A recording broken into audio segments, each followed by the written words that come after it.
Hello, my name is Wilkie MLV. I'm the bass player in Malevolence. We're at Download Fest right now. You're watching Ramzine. Peace. Well, welcome to Download. You played earlier. How did it go down for you? It was absolutely can I swear? It was absolutely fucking amazing, to be honest with you. It's our fourth time at Download, our first time playing the second stage, so we've been sort of climbing the Download ladder. We've done the smallest one twice, then we did the pilot last year. Now we're on the second stage. It was probably the biggest show I've ever played in my 10 years of touring. So far? I think, yeah, you know, it's hard to tell because you never know how many people, you know, no one's counting the amount of people in front of you. Well, they are if you're in an indoor venue, but yeah. You never really know exactly how many people you're playing to. So if it wasn't the biggest, it was 100% top three biggest shows we've ever done. So absolute privilege to be here, to be honest with you. It's incredible, can't believe it. I remember I caught you at Bloodstock last year, and it looks like it's the same stage. Yeah, it looks real identical. Yeah. How does the crowd look compared to a Bloodstock crowd? So, I'd say the main difference here is that big crowd break thing in the middle. Did you watch the show tonight? Yeah. So there's the big crowd break and all of the barriers, which, I mean, I understand why they're there for safety purposes, but we want a massive fucking circle pit, bro. You know what I mean? So it kind of gets in the way. I was looking down at the pits tonight and like people were all crammed in, and I was thinking, if they just got rid of that big barrier, then the pit could be triple the size. But no complaints from me. The Bloodstock crowd compared to this, Bloodstock is like more real metalheads. Not to say like the Downloaders aren't real metalheads, but there's a bit more rock and there's a bit more part, you know. But I think Bloodstock is like the real like intense. Maybe people are into like the underground a little more than Downloaders, which is cool. That, you know, there's festivals for both. Last year at Bloodstock was actually my first time ever at the festival, which is weird because I only live in Sheffield, which is like an hour away. Yeah.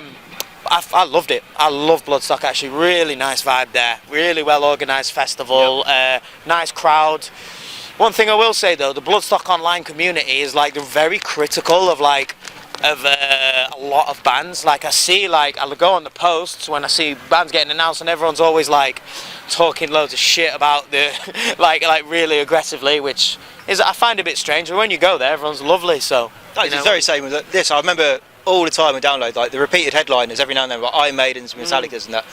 There are a lot of backlash people from that, and these are the people that don't go to festivals as well. Yeah, that's true. And like also, I can understand people complaining that the festival headliners get repeated, but then I also think, well, who else is there? You know what I mean? Yeah, who else are you going to have that are going to... What other Iron Maidens can you book that are in the UK that are going to bring XYZ amount of people, you know? So until there are bands at that level to replace them, then you can't really complain, to be honest. So you've done the pilot, you've done Bloodstock, you've done Download, you've done an arena tour as a support. Yeah. What's next on the cards? So next weekend we are... When does this come out? Is this going to be aired? Soon. Okay, we're going to be a surprise act at a festival in the next 6 weeks that I can't really talk about. I'm just going to put it out there and maybe someone will hear it and guess. Cool. Then we're doing Not Fests, you know, Slipknot's Fest, but we're doing the one in Germany, which is I think it's the first Not Fest Germany that's ever happened. Then in about 2 weeks we're going to the USA for 20 shows. We're touring the East Coast and the Midwest with a band called the Acacia Strain. It's been 6 years since we've been out to the USA, so I'm very excited to see what a Malevolence show looks like in the USA right now. Pretty excited for that. So yeah, man, that's where we're at. We've had a really, really hectic summer, to be honest. It shows every weekend at the minute. So I'm just grateful to be busy. My life's 100 miles an hour again after it being 0 mph during, you know, the lockdown. It feels amazing to just be back out on the road, releasing music, playing it to people, man. There's no better job in the world.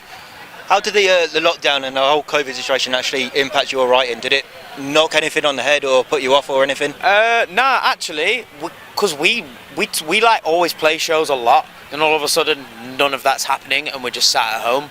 So honestly, it kicked us into hustle mode, like kicked us into fifth gear. We all of a sudden have all this time on our hands. So we got a warehouse in Sheffield, we renovated it, we put a studio in there, practice room, a warehouse to run our merchandise distribution from, and then just started writing music. We recorded a full album, made music videos. We were dropping merch every 2 weeks because like we had to survive. You know, we had to survive. There's no shows, so we have all this time on our hands. So honestly, it was maybe one of the best things that ever happened.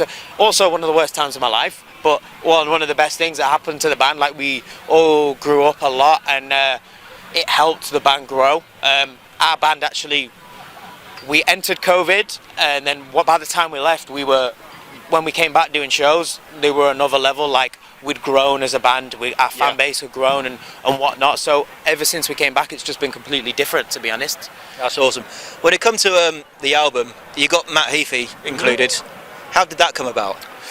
So it's a pretty crazy story, to be honest. We don't know him. We've still to this day we've still never, none of us ever met Matt Heaphy. Of course, we're touring with Trivium in January for like 40 shows, so we're going to meet, we're going to hang out and all of that.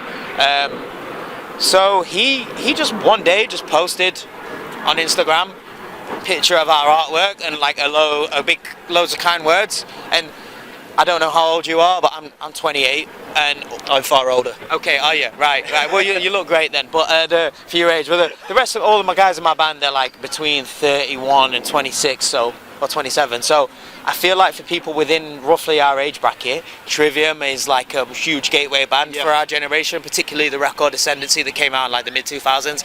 That all got us into metalcore, and like I was a huge Trivium fan as a teenager, you know, like my mom was buying me all the hoodies and, you know, they were on the front of Metal Hammer every week, and my mom, you know, I went to see him at Manchester Apollo when I was like 13 or something, so that was like a real pinch me moment for the whole of Malevolence. It went in our group chat, like a screenshot of his Instagram post. We were like, no way, Matt Heaphy like knows who we are and he likes us, and not only does he like us, he's fucking posting us on his Instagram. And then he did it a few times. Like, just kept posting us, and then I think someone from our team sent him the new record, and then he got in touch with us and just said, yeah, like I love the record. I think, you know, you guys are amazing, and I want to let me sing or guitar solo or scream, whatever you guys want. So we said, yeah, let's do all three. Nice. Can't argue with that. He jumped on Salvation and did a nice little guest solo, and then did some backups on the chorus. So yeah, thank you so much for Matt Heaphy to being a part of our record. It's like a dream come true for us. How do the guitarists of the band actually react to stuff like that? I mean, it's one thing him doing that, but then when it comes to live and you playing them songs live, you got to learn how to play Matt Heaphy. I'll be honest, mate, I actually haven't thought about that until this very moment, because he's done a solo, so how are we going to play it? We'll have to get it on the sample pad. Or we played with Bring Me the Horizon recently, and when they have a lot of songs with features on, they have TV screens, and then the person that does the feature will come on the TV screen and do it all like on the screen, which is amazing, to be fair. So maybe we could look at doing something like that, or fingers crossed, when we tour with them in January, Heaphy might want to jump on. Like a few people have, even just today in this press session, a few people have mentioned it to me, like, yeah, do you think Matt Heaphy's going to come on in January? He'd do it. It's like Jared Dines and him, isn't it? Yeah, I mean, do it together. Like I say, I've never met the man, so I'd like to think he would be interested in doing it. But yeah, that'd be sick. It'd be an awesome moment. So being so young, and obviously the whole COVID situation, you've exploded since then. How do you keep yourselves grounded? And like, what do you do in your off time to keep level-headed? I don't really. You know what, mate? I don't really feel like I need to keep level-headed, because I am just a regular. You know, we're all just regular people. Yep. I mean, you know, we're all in the checkout at Aldi like everyone else. Yeah. So it doesn't. I don't feel doing all of this kind of stuff makes me any different from anyone else. It's just a really, really cool job, to be honest. Yeah, I mean, just, you know, we exist we do the same things as everyone else most of the time, and then just occasionally you get to do something cool like this. So yeah, I suppose just that really. That's awesome. Obviously, you're heavy as hell. You're very crowbar-ish, which I love. Yeah. How do you translate into your acoustic side? Like, you did an acoustic set last night. Yeah, so we've just always played soft songs, and Con has a beautiful voice, like even for stuff softer than what we do. I think like, I don't know if you've heard our new record, but there's one song on there that's like even softer than anything else we've done previously. Yep. And we've always been jamming stuff like that in the practice room, so it's always been natural for us. But then, like, I see the stuff from fans, and they're like, why does it sound like Nickelback?